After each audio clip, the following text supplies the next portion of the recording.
Welcome to this technical guide on the Dyson V10. We are Kelatos Informatica, specialists in technical repair. We collect your device from your doorstep, carry out a free diagnosis, and send you a quote before any repair.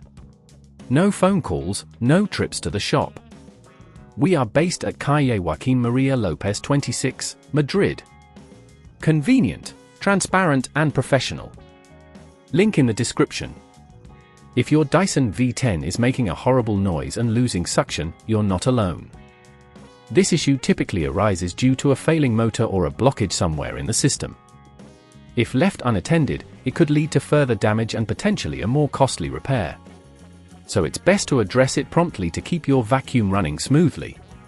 For this repair, you will need a Phillips screwdriver, a flathead screwdriver, and a replacement motor for the Dyson V10. Make sure to have a clean workspace ready as well. First, ensure your Dyson V10 is unplugged and completely powered off. To open the device safely, locate the screws on the main body of the vacuum.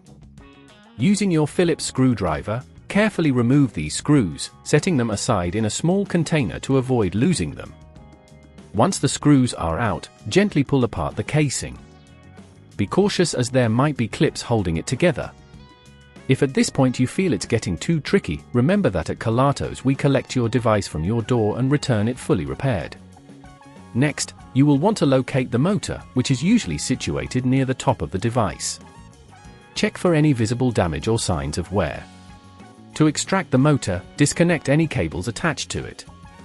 Take note of how they are connected, as you will need to reattach them later.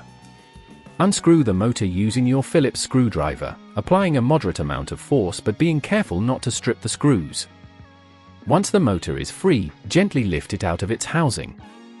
To replace it, simply position the new motor where the old one was, ensuring it aligns correctly with the screw holes. Reattach the screws and reconnect the cables as they were before. Make sure everything is secure but avoid over-tightening, as this could damage the components. Now, carefully reassemble the casing of your Dyson V10, ensuring all clips are back in place and that you have replaced all screws. Once everything is reassembled, plug in your device and turn it on to check if the noise has stopped and suction has returned. If everything sounds good, congratulations, you have successfully repaired your Dyson V10.